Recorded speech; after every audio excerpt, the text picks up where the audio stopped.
voudrais vous témoigner ma profonde gratitude pour cette tribune que vous nous offrez, afin de pouvoir placer quelques mots sur ce projet BIODEV 2030.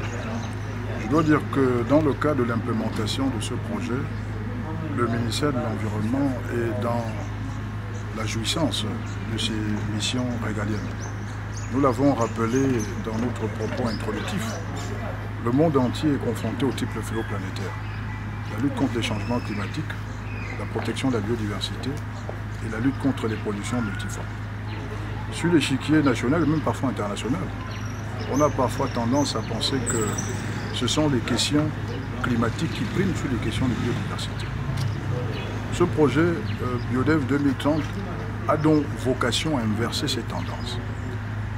C'est pour dire que l'ambition véritable, c'est d'assurer la prévalence des questions de biodiversité sur l'échiquier national afin qu'elles puissent effectivement intégrer de façon efficiente nos politiques publiques.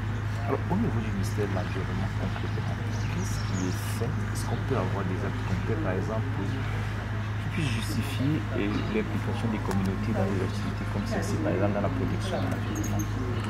Alors, le ministère de l'Environnement a une profonde vocation en matière de sensibilisation.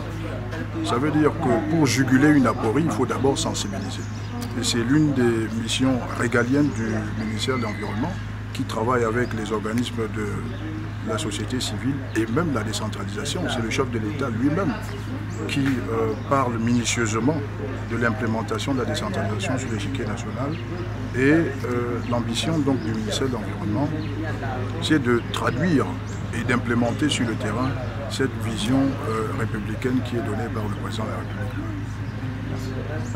Oui, en ce qui concerne cette première journée, en quoi consiste-t-elle? La première journée consiste, il y avait la phase protocolaire à laquelle nous avons assisté. Et il sera question lors des travaux de mutualiser les expériences des uns et des autres. Et comme je l'ai dit lors de mon propos introductif, pour que puisse véritablement éclore l'arbre de l'intégration de la biodiversité dans les politiques publiques. Merci.